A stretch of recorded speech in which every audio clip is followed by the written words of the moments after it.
Hello friends, कैसे हैं आप सब। मैं अक्षय कुमार स्वागत करता हूं आपका आपके अपने यूट्यूब प्लेटफॉर्म वेद स्टडी ग्रुप पे। जैसा कि आप सब जान रहे हैं, हम जो है बीपीएससी प्रीलिम्स को लेकर बैच चला रहे हैं। ज्योग्राफी का जो मैं शेयर कर रहा हूं आपके साथ, इंडियन ज्योग्राफी के पिछले लेक्चर में हमने देखा भारत की भू आकृतिक विशेषताओं के बारे में हम देख रहे हैं। तो भारत की भू आकृतिक विशेषताओं के संदर्भ में हमने देखा कि भारत को 6 भू आकृतिक प्रदेशों में बांटते हैं। उत्तर में हिमालय पर्वतमाला, उसके पश्चात उत्तरी मैदान, और भारत के उत्तर पश्चिम में थार मरुस्थल या भारतीय मरुस्थल को हमने देख लिया दोस्तों। आगे हम बात करें तो इसके पश्चात हमारा जो अगला टॉपिक है वह आता है प्रायद्वीपीय पठार। तो आज जो है हम प्रायद्वीपीय पठार को देखेंगे, उसकी विशेषताओं के बारे में हम यहाँ स्टडी करेंगे। प्रायद्वीपीय पठार को शुरू करने से पहले मैं पिछले लेक्चर से आपसे कुछ सवाल पूछना चाहता हूं, जिसका आंसर आप जो है मुझे कमेंट में आप उत्तर बता सकते हैं। तो कुछ सवाल है जो आपके एग्जाम में पूछे जाते हैं, तो उसी को हम देख लेते हैं। जैसे पहला सवाल है हमारा, विश्व की तीव्रतम ढाल वाला पर्वत कौन सा है। तीव्रतम ढाल वाला पर्वत कौन सा है।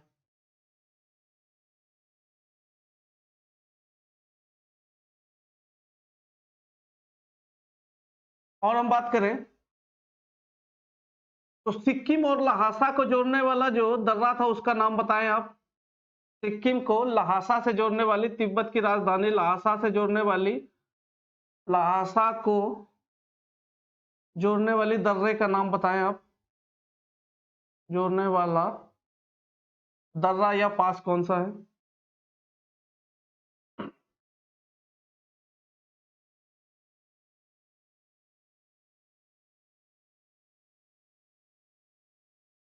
और आगे तीसरा सवाल आप देखिए।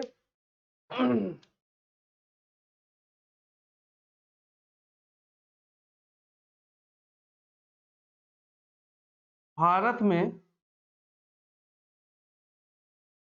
केसर के उत्पादन के लिए, केसर के उत्पादन के लिए, केसर के उत्पादन के लिए सबसे अच्छी मृदा कौन सी है।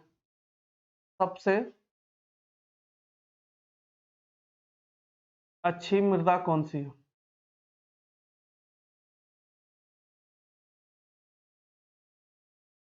कौन सी है, इसका आंसर जो है आप कमेंट में बताइए।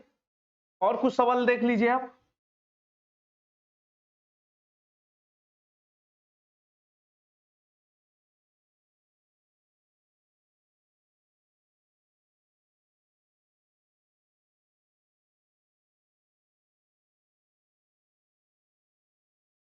भारत की सबसे ऊंची चोटी, भारत की सबसे ऊंची चोटी कौन सी है।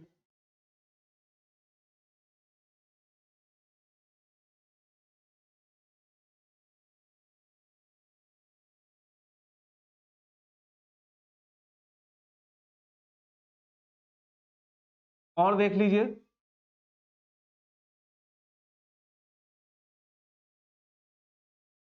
श्रीनगर जम्मू कश्मीर की जो राजधानी है, कौन सी नदी के तट पर अवस्थित है।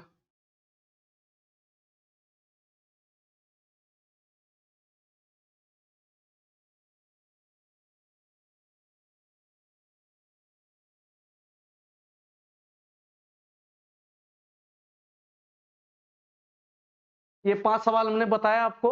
इसके आंसर जो है दोस्तों आप दे सकते हैं कमेंट में आके। और यदि आपको नहीं आता है तो आप हमारे पिछले लेक्चर को जाकर देख सकते हैं। वहां इस तरह के बहुत सारे सवालों के उत्तर आपको मिलेंगे, जो आपके एग्जाम में आपके लिए काफी फायदेमंद सिद्ध हो सकता है। तो आप हमारे लेक्चर को फॉलो कीजिए, और ज्योग्राफी में किसी भी कॉम्पिटेटिव एग्जाम में ज्योग्राफी में अधिकतम आप वहां से प्राप्त कर सकते हैं दोस्तों। तो आइए अगला हमारा जो टॉपिक है उसको शुरू करते हैं।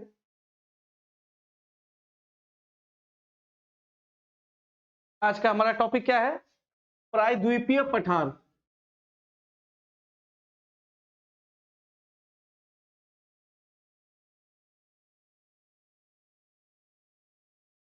प्रायद्वीपीय पठार या पेनिनसुलर प्लेटू। Peninsular plateau.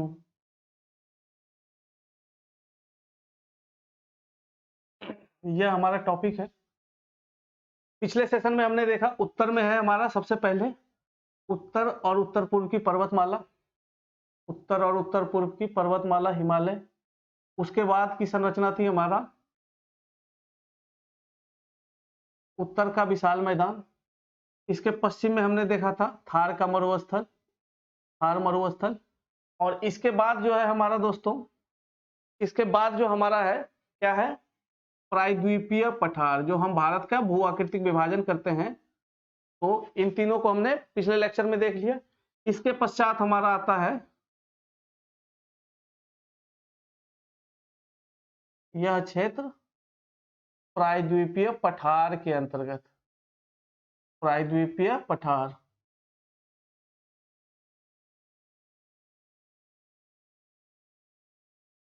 तो सबसे पहली बात जो यहां समझने वाली है वह है दोस्तों प्रायद्वीपीय पठार किसे कहते हैं। प्रायद्वीप किसे कहते हैं? प्रायद्वीप ऐसे भौगोलिक क्षेत्र को कहते हैं, प्रायद्वीप ऐसे भौगोलिक क्षेत्र को कहते हैं जो तीन ओर से पानी से घिरा हुआ हो। तीन ओर से पानी से घिरे हुए कोई भी भौगोलिक संरचना को प्रायद्वीप कहते हैं। तो हमारा जो भारत का दक्षिणी क्षेत्र है वह तीन ओर से समुद्र से घिरा हुआ है। पश्चिम में देखें तो अरब सागर, पूर्व में बंगाल की खाड़ी और दक्षिण में हिंद महासागर। तो यह क्षेत्र प्रायद्वीप कहलाता है और यह पठारी संरचना है, अर्थात उच्च भूमि है, जिस कारण इसको प्रायद्वीपीय पठार कहते हैं। प्रायद्वीपीय पठार का जो हम अध्ययन करेंगे दोस्तों, इसको 6 भाग में, मुख्यतः 6 भाग में बांटते हैं। प्रायद्वीपीय पठार को 6 भाग में बांटकर इसको देखते हैं, समझते हैं, ताकि हमें समझने में आसानी हो। पहला है हमारा केंद्रीय उच्च भूमि, पहला केंद्रीय उच्च भूमि या सेंट्रल हाईलैंड, केंद्रीय उच्च भूमि। पहला हमारा है केंद्रीय उच्च भूमि। उसके पश्चात हमारा है पूर्वी पठार, पूर्वी पठार। और आगे हम बात करें तो उत्तर पूर्व का पठार, उत्तर पूर्व का पठार। उत्तर पूर्व के पर्वतमाला को हम हिमालय के साथ हमने देख लिया था। इसके पश्चात हमारा आता है दक्कन का पठार, दक्कन का पठार। और हम आगे देखें, इसके बाद आती है हमारी दक्षिणी पर्वतमाला या दक्षिणी पर्वत समूह। और छठा और अंतिम है हमारा पश्चिमी घाट और पूर्वी घाट, पश्चिमी घाट और पूर्वी घाट, पूर्वी घाट। मैप में इन संरचनाओं को देखें, मैप में देखते हैं इन संरचनाओं को कैसे हम बांटते हैं। तो 6 भागों में हम बांटकर प्रायद्वीपीय पठार को समझते हैं ताकि हमें समझने में आसानी हो। तो यह हो गया हमारा, देखते हैं हम इसे। पहला यह क्षेत्र है केंद्रीय उच्च भूमि। उसके पश्चात हमारा है, यह क्या है, पूर्वी पठार। और यहां नॉर्थ ईस्ट में यह है उत्तर पूर्व का पठार। यह जो है पठारी हिस्से का जो है अपने प्रायद्वीप का ही हिस्सा है, उत्तर पूर्व में अवस्थित है, कार्बी एलोंग या मेघालय का पठार। इसके पश्चात हमारा है दक्कन का पठार। दक्कन के पठार में 3 तरह की संरचना को अलग करके हम समझते हैं। दक्कन के पठार को 3 संरचनाओं में देखते हैं। और फिर है हमारा दक्षिणी पर्वतीय क्षेत्र, और इनके पूर्व और पश्चिम में हमारा, पूर्व और पश्चिम की ये जो संरचना है, पर्वतीय संरचना है, इसे पूर्वी घाट कहते हैं। और ये जो पश्चिम में है इसे पश्चिमी घाट कहते हैं। भारत के भू आकृतिक विभाजन को हमने जो देखा था, यह हमारा है केंद्रीय उच्च भूमि। इसके पश्चात पूर्वी पठार, उत्तर पूर्व का पठार, दक्कन का पठार, जिसमें 3 भाग में पुनः इसको बांटते हैं, 3 भागों में बांटते हैं। दक्कन ट्रैप, कर्नाटक का पठार और कर्नाटक का पठार और तेलंगाना का पठार या आंध्रा का पठार इसको कहते हैं। उसके पश्चात दक्षिणी पर्वत समूह जिसमें नल्ला मलाई, नीलगिरी, कार्डामम इलायची, पाली हिल इत्यादि हैं। ये जो है हमारा दक्षिण का पर्वत समूह है और इसके प्रायद्वीपीय पठार के पूर्व और पश्चिम में जो है उसे हम पश्चिमी घाट कहते हैं और पूर्व में अवस्थित जो क्षेत्र है उसे हम पूर्वी घाट कहते हैं। तो इसको देखेंगे हम एक एक करके। और जब भारत का हम भू आकृतिक विभाजन कर रहे थे तो इसके पश्चात कौन सी है हमारी संरचना? तटीय मैदान। तो दोनों ओर पूर्व और पश्चिम में जो है तट है, तट रेखा है और उसके कारण मैदान का निर्माण हुआ। तटीय मैदान को भी हम, वो हमारा अगला टॉपिक होगा। एक एक करके हम इन संरचनाओं का विशेषता और उसके बारे में देखेंगे। केंद्रीय उच्च भूमि पहले देखते हैं हम। आइए हम सबसे पहले केंद्रीय उच्च भूमि को देखेंगे। इसको आप चाहे तो ड्रॉ कर सकते हैं। केंद्रीय उच्च भूमि देखते हैं दोस्तों।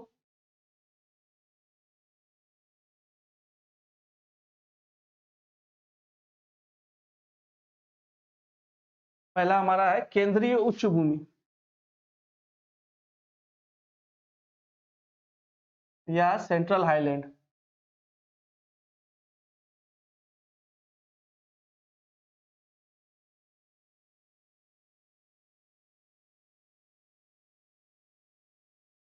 इसकी जो संरचना है इसको देखें तो यह है अरावली रेंज, अरावली रेंज। और यहां देखें तो यह है विंध्यन रेंज। अरावली पर्वत और विंध्यन पर्वतमाला के बीच की जो उच्च भूमि है, अरावली, अरावली और विंध्यन, यह है आपका अरावली और विंध्यन, ये विंध्यन रेंज हुई।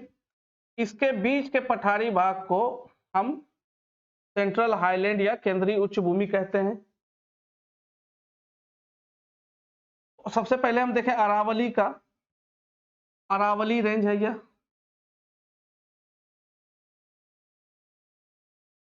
अरावली पर्वत। अरावली पर्वत का विस्तार दक्षिण पश्चिम में, अरावली पर्वत का विस्तार दक्षिण पश्चिम में, अरावली पर्वत का विस्तार जो है दक्षिण पश्चिम में अहमदाबाद गुजरात से लेकर, यह जो है अहमदाबाद, अहमदाबाद गुजरात से लेकर उत्तर पूर्व में दिल्ली तक है, दिल्ली तक है। इसकी ऊंचाई की बात करें तो दक्षिण से उत्तर की ओर या दक्षिण से उत्तर पूर्व की ओर बढ़ने पर इसकी ऊंचाई क्रमशः जो है कम होती जाती है या क्षीण हो जाती है और अपर्दन के कारण भी इसमें दिल्ली तक आते आते यह केंद्रीय उच्च भूमि या पठारी भूमि नाम मात्र का प्रतीत होता है। मैदानों जैसी संरचना है परंतु वह दिल्ली जो है वह भाग है किसका दोस्तों? दिल्ली अपना जो है वह भाग है केंद्रीय उच्च भूमि का। तो अरावली ये हुई, अरावली की विशेषताओं को देखें। अरावली, इसके पश्चात है हमारा केंद्रीय उच्च भूमि मेवाड़ का पठार, मेवाड़ का पठार। और इसके पश्चात है मालवा का पठार, मालवा का पठार। और हम बात करें आगे, फिर आता है हमारा बुंदेलखंड, बुंदेलखंड का पठार। और ये है हमारा बाघेलखंड, बाघेलखंड। तो यह जो संरचना हुई इसे ही हम केंद्रीय उच्च भूमि कहते हैं। मेवाड़ का पठार, मालवा का पठार, बुंदेलखंड का पठार इत्यादि जो है यह हमारा क्या है? यह हमारा है केंद्रीय उच्च भूमि कहते हैं। तो एक एक करके अब अरावली की विशेषताओं को देखें। अरावली जो है दोस्तों, अरावली यह विश्व की सबसे प्राचीनतम पर्वत श्रेणी में से एक है, विश्व की प्राचीनतम, विश्व की प्राचीनतम पर्वत श्रेणी में से एक है, प्राचीनतम पर्वत श्रेणी में से एक है, पर्वत में से है। और क्या विशेषता है? यह जो है अरावली अपशिष्ट पर्वत का उदाहरण है, अरावली अपशिष्ट पर्वत का उदाहरण, अपशिष्ट या अपशिष्ट पर्वत का उदाहरण है अरावली जो है, यह अपशिष्ट पर्वत का उदाहरण है अरावली।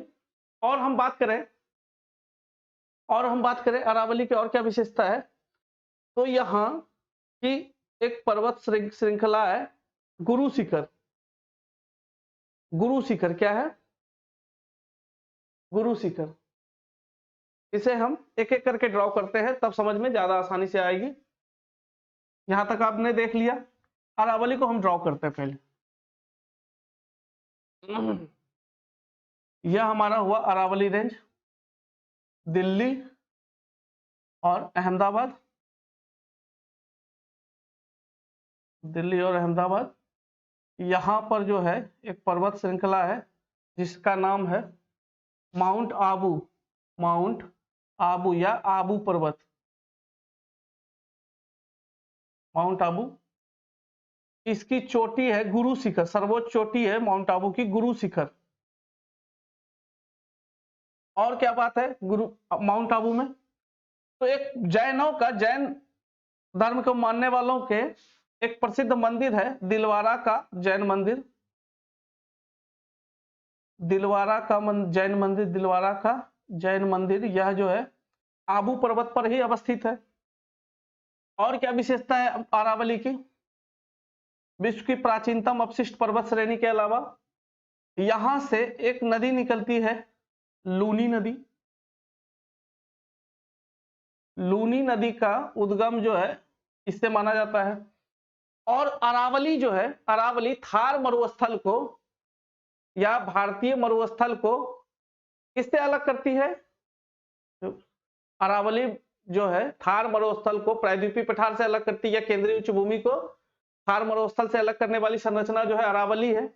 और क्या विशेषता है अरावली की, अरावली की और विशेषता यह प्रमुख जलवायु विभाजक है, जल या और जलवायु, यह प्रमुख जल एवं जलवायु विभाजक है, भारत की प्रमुख जल और जलवायु विभाजक है। इसी के कारण जो है नमी युक्त मानसूनी पवनें भारत की पर्वत के उस पार नहीं जाती और उस क्षेत्र में वर्षा जो है 25 सेंटीमीटर से कम होता है, जिस कारण जो है मरुस्थलीय क्षेत्र का विकास हुआ है भारत के पश्चिमी क्षेत्र में। इसके पश्चात हम देखें, यह हो गया अरावली, अरावली माउंटेन। अरावली के पश्चात हमारा क्या था, मेवाड़ का पठार। अरावली के पश्चात मेवाड़ का पठार। अरावली के पश्चात हमारा आता है मेवाड़ का पठार, मेवाड़ का पठार। यह जो है दोस्तों मेवाड़ का पठार, यह एमपी और राजस्थान राज्य में, राजस्थान और एमपी में है, मध्य प्रदेश में यह क्षेत्र में पाया जाता है। इस क्षेत्र से मेवाड़ के पठार से बनास नदी गुजरती है, वनास नदी, वनास नदी का अपवाह, बनास नदी का अपवाह तंत्र, बनास नदी का अपवाह क्षेत्र है। बनास जो है दोस्तों चंबल की सहायक नदी है, बनास जो है चंबल की सहायक नदी है, चंबल की सहायक नदी है। और क्या विशेषताएं हैं, और विशेषता है इसकी, यह जो है अरावली पर्वत को, अरावली पर्वत को मालवा के पठार से अलग करती है। इसके पश्चात हमारा क्या था, मालवा का पठार, मालवा, यह हमारा मालवा का पठार, मालवा का पठार। मेवाड़ का पठार हमने देख लिया, चंबल की सहायक नदी बनास इस क्षेत्र से गुजरती है। मालवा का पठार, इसका जो निर्माण हुआ है, मालवा का पठार जो है बुंदेलखंड को, बुंदेलखंड पठार को मेवाड़ के पठार से अलग करती है, यह तो हम देख ही रहे हैं। मालवा का पठार का निर्माण बसाल्ट चट्टान से हुआ है, बसाल्ट चट्टान से मालवा के पठार का निर्माण हुआ है। और बसाल्ट चट्टान में ही अपरदन के कारण, बसाल्ट चट्टान में अपरदन के कारण इस क्षेत्र में काली मृदा पाई जाती है मेवाड़ मालवा के पठार में। मालवा का पठार जो है यह भी जो है राजस्थान और एमपी के क्षेत्र में पाया जाता है, राजस्थान और एमपी में भी विकास है, विस्तार है इसका। इसी क्षेत्र से एक प्रमुख नदी है, यमुना की प्रमुख सहायक नदी है चंबल, चंबल नदी का अपवाह, चंबल नदी के अपवाह तंत्र का क्षेत्र यही है। चंबल जो है किसकी सहायक नदी है, यमुना की, हालांकि अपवाह तंत्र में हम एक एक नदी तंत्र को देखेंगे, उसके बारे में हम जो है यहाँ अध्ययन करेंगे अपवाह तंत्र के बारे में दोस्तों। परंतु अभी जो हमारा मेन फोकस है, अभी हम भू आकृति को देख रहे हैं। फिर भी हम यहाँ पे करते चलेंगे तो वहां पर चीजें याद आएगी और हमें अपवाह तंत्र को समझने में भी कठिनाई नहीं होगी। भू आकृति को ही हम इस प्रकार कवर करें कि हम ज्यादातर क्षेत्र को कवर करते जाए, ज्यादा क्षेत्रों के बारे में जानते चले जाए। मालवा के पठार के पश्चात जो तीसरी संरचना है कौन सी है? मालवा के पठार के पश्चात तीसरी संरचना है बुंदेलखंड का पठार। बुंदेलखंड का पठार। ये सभी जो हम बता रहे हैं सभी जो है, ये सभी जो है प्रायद्वीपीय पठार के ही भाग हैं, उसका विभाजन हमने किया था। बुंदेलखंड का पठार, इसका विस्तार जो है एमपी और यूपी में है, उत्तर प्रदेश और मध्य प्रदेश के बीच है। इसका निर्माण ग्रेनाइट और ग्रेनाइट व नीस चट्टान से हुआ है, नीस चट्टान से हुआ है। इस क्षेत्र में लाल मृदा पाई जाती है, लाल मृदा पाई जाती है। और क्या विशेषता है इस क्षेत्र में? लाल बलुका पत्थर, रेड सैंडस्टोन, लाल बलुका पत्थर और चूना पत्थर पाया जाता है, चूना पत्थर पाया जाता है। ये लाल बलुका पत्थर और चूना पत्थर जो है ये अधात्विक खनिज है। लाल बलुका पत्थर से जो है भवन निर्माण में उपयोग किया जाता है। लाल किला को आपने देखा होगा, ये इसी से बना हुआ है। और चूना पत्थर सीमेंट उद्योग में महत्वपूर्ण है, तो इस क्षेत्र में हमें सीमेंट उद्योग देखने को मिलेगा। जैसे अरावली पर्वत को देखा था हमने, तो वह जो है धात्विक खनिज के दृष्टि से महत्वपूर्ण क्षेत्र है, भारत का एक महत्वपूर्ण क्षेत्र है अरावली पर्वत श्रेणी। वहां पर जो है तांबा, जिंक, इस तरह के खनिज पाए जाते हैं। खेतरी का जो प्रसिद्ध तांबा का वो खनन क्षेत्र है, माइनिंग क्षेत्र है, खेतरी तांबा का खान, वह जो है अरावली क्षेत्र में ही अवस्थित है। ये हुई हमारी बुंदेलखंड पठार। इसके पश्चात हम क्या देखेंगे? बुंदेलखंड के पश्चात हमारा आता है बाघेलखंड। इसके पश्चात जो संक्रमण क्षेत्र है यह है बाघेलखंड का पठार, बाघेलखंड। यह जो है केंद्रीय उच्च भूमि को, केंद्रीय उच्च भूमि को, सेंट्रल हाईलैंड को, यह जो है केंद्रीय उच्च भूमि को, यह केंद्रीय उच्च भूमि को क्या करता है? यह केंद्रीय उच्च भूमि को पूर्वी पठार से, यह पूर्वी पठार है, पूर्वी पठार से अलग करने वाली जो संरचना है उसको बाघेलखंड का पठार कहते हैं, बाघेलखंड का पठार। यह भी जो है दोस्तों ग्रेनाइट चट्टान से बनी हुई है। इधर भी जो है चूना पत्थर, बलुका पत्थर मिलते हैं। इसके पश्चात क्या था? दक्षिण में हमने क्या देखा है? विंध्यन रेंज, विंध्यन पर्वतमाला। तो विंध्यन को देख लेते हैं हम।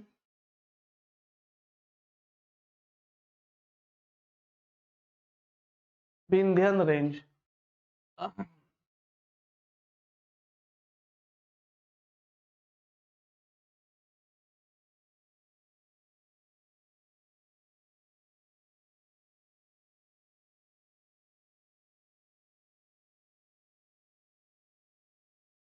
विंध्यन पर्वतमाला।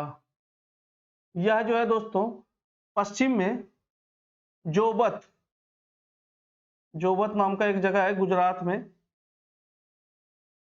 यहां से लेकर पूर्व में कैमूर के पठार तक, कैमूर पठार तक, यह बिहार में अवस्थित है। यहां तक इसका विस्तार है। और यह क्या करती है? केंद्रीय उच्च भूमि को, केंद्रीय उच्च भूमि को किससे अलग करती है? इसमें देखें हम, तो यह जो है केंद्रीय उच्च भूमि को पूर्वी पठार से अलग करने वाली संरचना और दक्कन के पठार को अलग करने वाली संरचना है विंध्यन रेंज। विंध्यन रेंज के दक्षिण में है सतपुरा रेंज, विंध्यन रेंज के दक्षिण में सतपुरा रेंज है। सतपुरा रेंज है, और विंध्यन और सतपुरा के मध्य से ही नर्मदा नदी निकलती है। नर्मदा नदी का अपवाह क्षेत्र का यह अपवाह क्षेत्र का संबंध इससे है, विंध्यन और सतपुरा रेंज के बीच से। इसके पश्चात हम देखें तो यह जो है विंध्यन पर्वतमाला, यह ब्लॉक माउंटेन का एग्जांपल है। विंध्यन रेंज जो है यह ब्लॉक माउंटेन का एग्जांपल है। ब्लॉक माउंटेन का यह एग्जांपल है। ब्लॉक माउंटेन किसको कहते हैं दोस्तों? ब्लॉक माउंटेन को यदि हम समझें तो जैसे यह एक समतल क्षेत्र है, इसमें भ्रंशन के कारण इसमें ये दो क्षेत्र कट जाते हैं, टूट जाते हैं, टूट फूट के कारण यदि यह क्षेत्र कट के नीचे आ जाए और यह क्षेत्र उठा ना जाए तो ऐसे पर्वत को क्या कहते हैं? Block mountain. ऐसे पर्वत को ब्लॉक माउंटेन कहते हैं। ब्लॉक माउंटेन का यह एग्जांपल है विंध्यन श्रेणी अपनी। ये थी हमारी केंद्रीय उच्च भूमि। अगला संरचना क्या है हमारा? अगला संरचना है हमारा पूर्वी पठार। नेक्स्ट है हमारा पूर्वी पठार। पूर्वी पठार या ईस्टर्न प्लेटू। पूर्वी पठार में दोस्तों तीन संरचना देखने को मिलती है। छोटा नागपुर का पठार, छोटा नागपुर का पठार,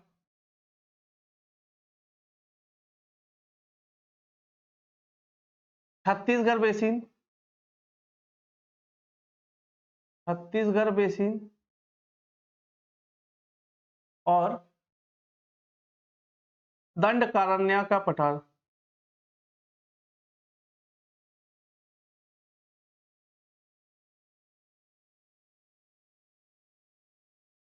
छत्तीसगढ़ पठार या छत्तीसगढ़ बेसिन यह क्षेत्र है। इसको यदि यहां हम देखें पूर्वी पठार में तो यह जो है सबसे पूर्व में अवस्थित है छोटा नागपुर का पठार। इसके पश्चात यह है छत्तीसगढ़ बेसिन, छत्तीसगढ़ बेसिन और फिर सबसे दक्षिण में या उत्तर पश्चिम में यह है दंडकारण्य। छोटा नागपुर, छत्तीसगढ़ बेसिन और तीसरा हमारा है दंडकारण्य का पठार। तो एक एक करके देखें। छोटा नागपुर का पठार, सेंट्रल केंद्रीय उच्च भूमि को सेंट्रल हाईलैंड से अलग पूर्वी पठार को अलग करने वाली संरचना है। बाघेल खंड का पठार या बांधेर खंड का पठार भी कहते हैं। उसके पश्चात पूर्वी पठार को हम देख रहे हैं। पूर्वी पठार में क्या क्या है? छोटा नागपुर का पठार, छत्तीसगढ़ बेसिन और दंडकारण्य।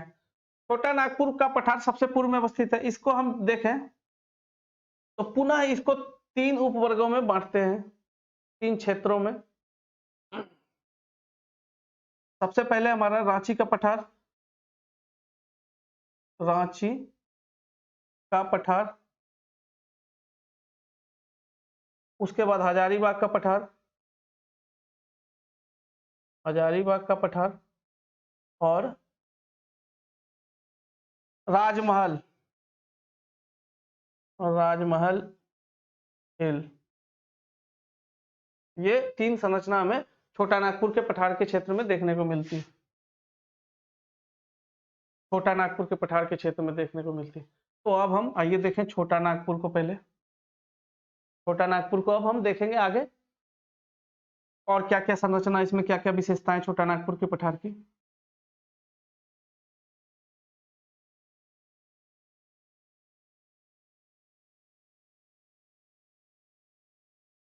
छोटा नागपुर का पठार, सबसे पहले तो इसके विस्तार को देखें, किन किन राज्यों तक फैला हुआ है। विस्तार, छोटा नागपुर पठार का विस्तार झारखंड, पश्चिम बंगाल, छत्तीसगढ़ और पूर्व में देखें तो उड़ीसा के पश्चिमी भाग तक इसका विस्तार देखने को हमें मिलता है। छोटा नागपुर पठार के अंतर्गत जो संरचना हमने देखा, दक्षिण से उत्तर की क्रम में, दक्षिण से उत्तर के क्रम में या उत्तर से देखें, उत्तर से दक्षिण देखेंगे तो उत्तर में है राजमहल हिल, राजमहल उत्तर में, और उसके पश्चात हजारीबाग और सबसे दक्षिण में रांची का पठार। या यहां देखें हम मैप में, मैप में यह हमारा छोटा नागपुर है, छोटा नागपुर है। तो छोटा नागपुर में यह है हमारा राजमहल। इसके पश्चात हमें देखने को मिलता है हजारीबाग, और तीसरा हमें देखने को मिलता है रांची। इस प्रकार इसका जो है देखने को हमें मिलता है ये पठार क्रम में। राजमहल हिल पर ही, राजमहल पठार पर एक पर्वत श्रेणी है दालमा हिल, दालमा हिल। यह जो है दालमा हिल प्रायद्वीपीय पठार का,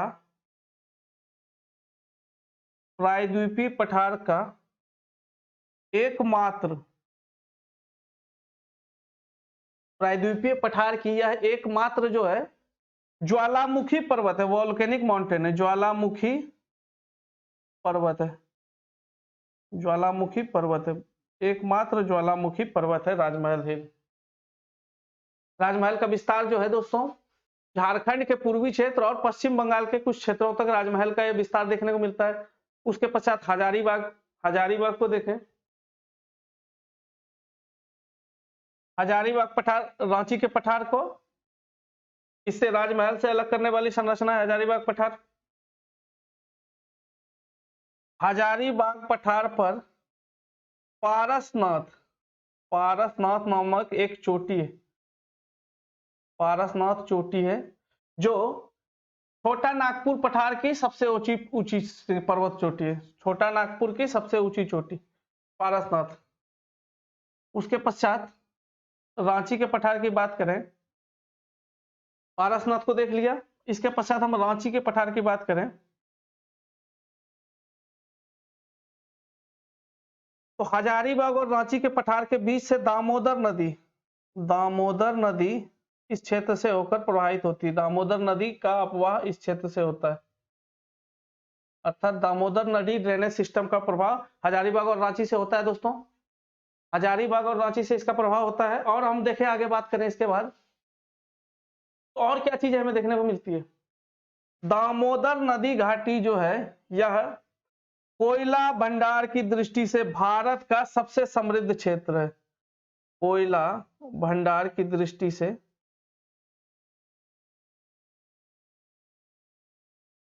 भारत का सबसे अच्छा, सबसे भारत का सबसे समृद्ध क्षेत्र है, सबसे समृद्ध यह क्षेत्र है, कोयला भंडार की दृष्टि से भारत का सबसे समृद्ध क्षेत्र दामोदर नदी घाटी है। और रांची पठार की विशेषता का और बताता हूं मैं। रांची के पठार से एक नदी निकलती है स्वर्ण रेखा नदी, स्वर्ण रेखा नदी जो बंगाल की खाड़ी में जाकर गिरती है। यह जो है रांची के पठार से होते हुए प्रवाहित होते हुए उड़ीसा होते हुए बंगाल की खाड़ी में गिर जाती है।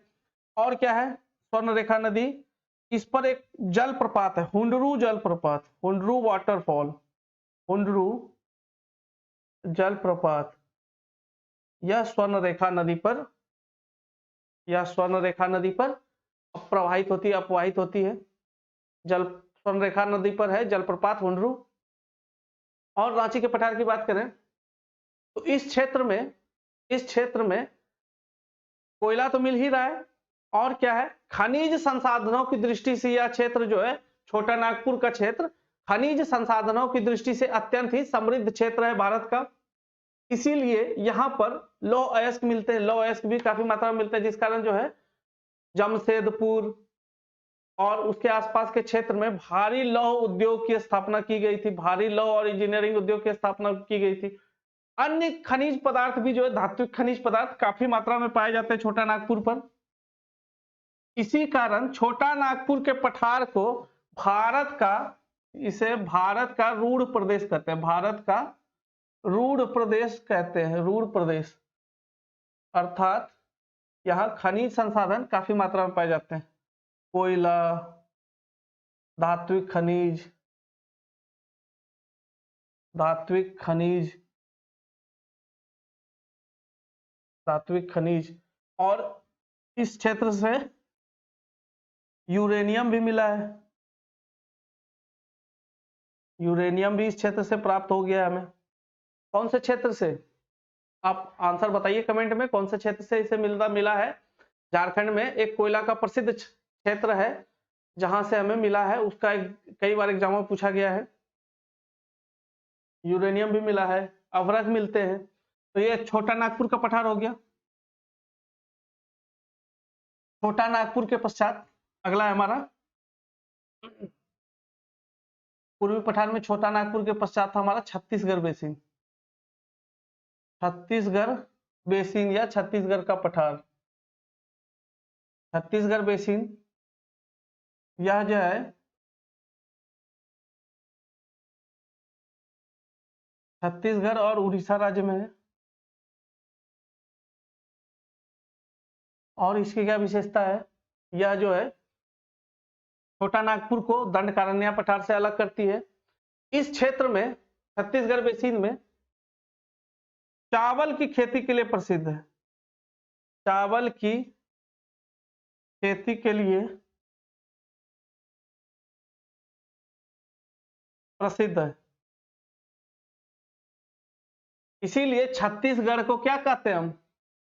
धान का कटोरा। धान का कटोरा कहा जाता है इसे। Rice ball of India. India का, भारत का धान का कटोरा कहते हैं, राइस बॉल कहते हैं।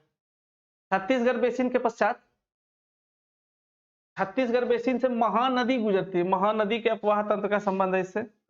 महानदी, यह भी बंगाल की खाड़ी में गिरने वाली एक नदी है, महत्वपूर्ण नदी है। महानदी के अपवाह तंत्र का संबंध है छत्तीसगढ़ बेसिन से। अपवाह तंत्र का संबंध है इससे, अर्थात यहां से महानदी निकल के, महानदी यहां मिलती है। यहां से हमने देखा दामोदर और स्वर्ण रेखा नदी निकल रही है। दामोदर, उसके पश्चात स्वर्ण रेखा, अब आ गया हमारा महानदी। ये तीन नदी यहां से निकली। छत्तीसगढ़ बेसिन की ये विशेषताएं। इसके पश्चात हमारा नेक्स्ट जो है वह है दंडकारण्य का पठार। दंडकारण्य, दंडकारण्य का पठार।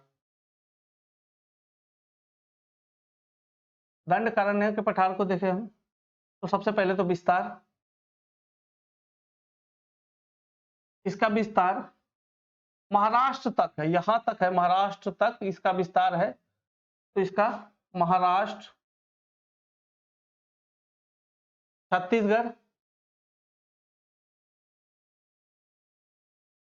तेलंगाना और उड़ीसा, यहां तक इसका विस्तार हमें देखने को मिलता है। दंडकारण्य का पठार। इस क्षेत्र में नक्सलवादी मूवमेंट भी काफी मात्रा में वो देखने को मिलता है हमें। छत्तीसगढ़ बेसिन और छोटा नागपुर पठार, और अर्थात पूर्वी पठारी क्षेत्र जो है खनिज संसाधन की दृष्टि से महत्वपूर्ण होते हुए भी आर्थिक दृष्टि से काफी पिछड़ा क्षेत्र है, जिस कारण जो है यहाँ हमें लेफ्ट विंग एक्सट्रीमिस्ट या नक्सलवादी मूवमेंट के देखने को काफी मिलता है। काफी आपने सुना होगा चर्चा में कि छत्तीसगढ़ में नक्सली हमले हो गए, बस्तर में हो गए, तो ये सभी जो है इसी क्षेत्र में पाए जाते हैं। तो ये था हमारा दंडकारण्य का पठार। दंडकारण्य के पठार में इस क्षेत्र से एक गोदावरी की सहायक नदी है इंद्रावती। इंद्रावती के अपवाह क्षेत्र का संबंध किससे है? अपवाह क्षेत्र का संबंध है दंडकारण्य के पठार से। इंद्रावती जो है यह है गोदावरी की सहायक नदी। गोदावरी की सहायक नदी, सहायक नदी, गोदावरी की सहायक नदी है इंद्रावती। ये था हमारा पूर्वी पठार। पूर्वी पठार के आगे हम बढ़े तो अब उत्तर पूर्व के पठार को भी यहीं देख लेते हैं जल्दीबाजी में। पूर्वी पठार के पश्चात हमारा है उत्तर पूर्व का पठार। ये हमारा हो गया पूर्वी पठार था, अब है हमारा उत्तर पूर्व का पठार।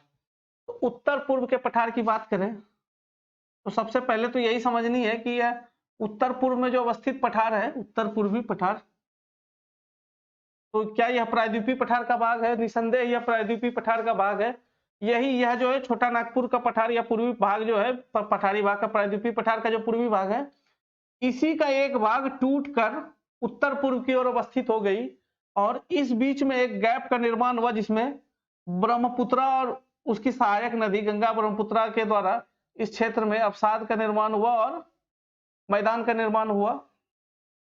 तो इसे पहले देखें, इस गैप को, इस जो गैप है इसको मालदा गैप कहते हैं पश्चिम बंगाल में, मालदा गैप या कार्बी एलॉन्ग का गैप भी कहते हैं, मालदा गैप या कार्बी एलॉन्ग का गैप कहते हैं, क्योंकि ये छोटा नाग पूर्वी पठार और उत्तर पूर्वी पठार के बीच का जो भाग था, पूर्वी पठार का जो ऊपर वाला हिस्सा था टूटकर उत्तर पूर्व में अवस्थित हो गया, चला गया, जिसके कारण उस जगह में जो गैप बना उसे हम उत्तर पूर्वी गैप, मालदा गैप और कार्बी एलॉन्ग गैप भी कहते हैं। ये तीन नामों से पुकारते हैं। ये था हमारा मालदा गैप। उत्तर पूर्वी पठार की बात करें तो यह मुख्यतः मेघालय राज्य में अवस्थित है। यह मुख्यतः मेघालय राज्य में अवस्थित है, इसी कारण इसे मेघालय का पठार भी कहते हैं। मेघालय,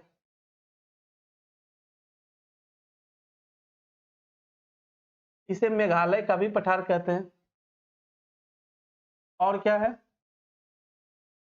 मेघालय राज्य में अवस्थित होने के कारण इसकी तीन श्रृंखलाएं हैं, तीन पठार है जो एक्सिस के फॉर्म में इस प्रकार देखने को मिलती है हमें।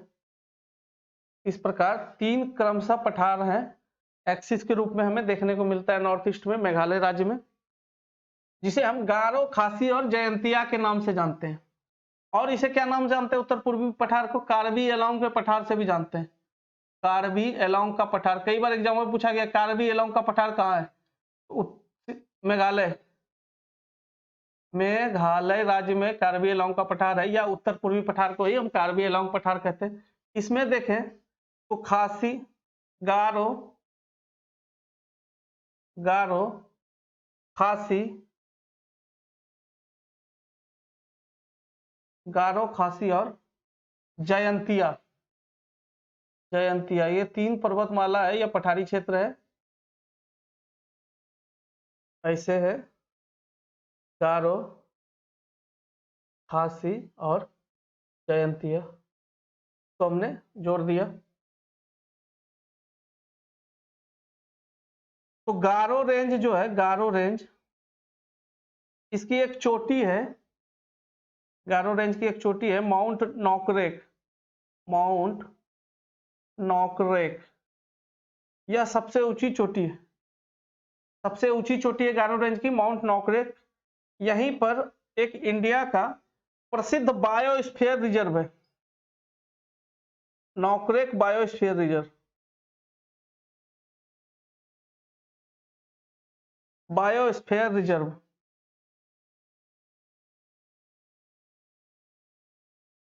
अर्थात बायोस्फीयर रिजर्व किसको कहते हैं? बायोस्फीयर रिजर्व की बात करें दोस्तों तो बायोस्फीयर रिजर्व एक आरक्षित वन क्षेत्र होता है जहां जीवों का संरक्षण किया जाता है। इसे, यह जो है IUCN द्वारा प्रदान किया जाता है किसी क्षेत्र को बायोस्फीयर रिजर्व का दर्जा। और यहीं पर है हमारा नॉकरेक राष्ट्रीय उद्यान, नॉकरेक नेशनल पार्क भी जो है मेघालय राज्य में है, कई बार एग्जामों में पूछा जाता है। यह नॉकरेक नेशनल पार्क, नेशनल पार्क इसी बायोस्फीयर रिजर्व में है, अर्थात राष्ट्रीय उद्यान। नॉकरेक राष्ट्रीय उद्यान जो है, नॉकरेक राष्ट्रीय उद्यान नेशनल पार्क जो है कहाँ हमें देखने को मिलता है? नॉकरेक बायोस्फीयर रिजर्व मिलता है मेघालय में। इसी प्रकार नॉकरेक नेशनल पार्क, नॉकरेक नेशनल पार्क या राष्ट्रीय उद्यान, ये था हमारा गारो हिल। इसके पश्चात आगे है खासी हिल। खासी हिल और जयंतिया हिल के बीच, गारो, खासी, जयंतिया, यह क्रम है पश्चिम से पूर्व की ओर, पश्चिम से पूर्व की ओर का क्रम है, इसी क्रम में है, अर्थात पहले गारो हिल है, उसके बाद खासी और जयंतिया। खासी और जयंतिया के बीच एक माउंटेन रेंज है जिसे शिलोंग रेंज कहते हैं। मेघालय की राजधानी है शिलोंग, तो इसी क्षेत्र में वह अवस्थित होगा, शिलोंग रेंज, शिलोंग रेंज यहां पर अवस्थित है। और हम देखें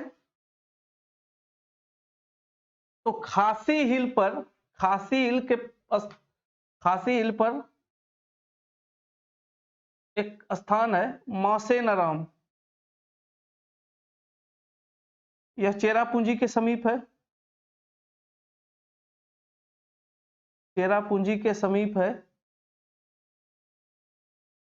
माशीनराम में वर्ष भर में औसत जो वर्षा होती है वह विश्व में सबसे अधिक होती है, अर्थात विश्व का सबसे अधिक वर्षा वाला क्षेत्र है माशेनराम। विश्व का सर्वाधिक वर्षा वाला क्षेत्र, सर्वाधिक वर्षा वाला क्षेत्र कौन सा है? माशेनराम। शिलोंग रेंज हो गया, और फिर आती है जयंतिया। ये था हमारा उत्तर पूर्वी पठार। ये क्या था हमारा? उत्तर पूर्वी पठार। गारो, खासी, जयंतिया ये देख लिया हमने, उत्तर पूर्वी पठार है। ये विश्व का सबसे ज्यादा वर्षा वाला क्षेत्र खासी रेंज पर दिखता है हमें। ये हुआ शिलोंग रेंज। शिलोंग रेंज मेघालय की राजधानी शिलोंग इसी पर अवस्थित है। और इसके पश्चात अब हम आएंगे कौन सा अगला जो हमारा टॉपिक होगा? दक्कन का पठार। दक्कन का पठार। दक्कन के पठार को जानने से पहले हम देख ले, एक संरचना है। चौथा था हमारा दक्कन का पठार।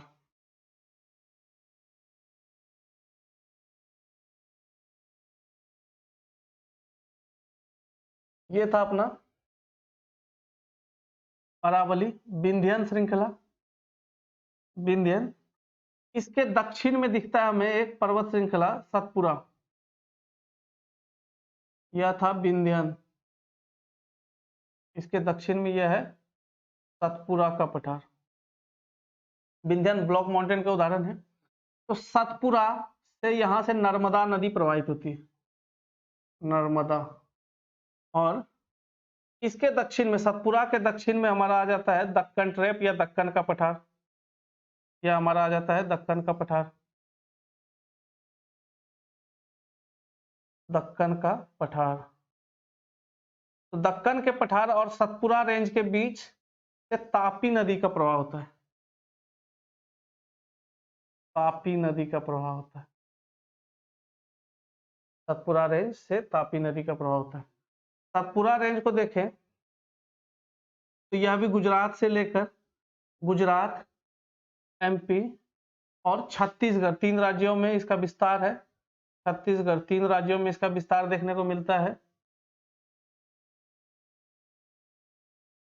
एमपी में सतपुरा रेंज की एक चोटी है धूपगढ़ी, धूपगढ़ी इसकी एक चोटी। वहीं सतपुरा रेंज पर छत्तीसगढ़ में देखें तो एक है मैकाल रेंज। सतपुरा रेंज की एक चोटी है मैकाल रेंज।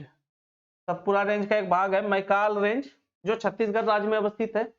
और यहीं पर एक स्थान है अमरकंटक, अमरकंटक, माउंट अमरकंटक, जहां से 2 प्रमुख नदी का उद्गम केंद्र है, जहां से नर्मदा नदी का उद्गम होता है। नर्मदा नदी का उद्गम होता है अमरकंटक से, और दूसरा हमारा है नर्मदा नदी से, और दूसरा हमारा सोन नदी। सोन जो गंगा की सहायक नदी है बिहार राज्य में, यह गंगा में मिलती है। नर्मदा अरब सागर में गिरती है, सोन गंगा की सहायक नदी है, गंगा की सहायक नदी है। तो यह था हमारा प्रायद्वीपीय पठार और सतपुरा रेंज देख लिया हमने। अब जो है अगला होगा हमारा प्रायद्वीपीय पठार के नेक्स्ट सेशन में हम देखेंगे दक्कन का पठार और दक्षिणी पर्वत और पश्चिमी और पूर्वी घाट। तो आज का सेशन हम यही समाप्त करते हैं। Thank you for listening, very all the best.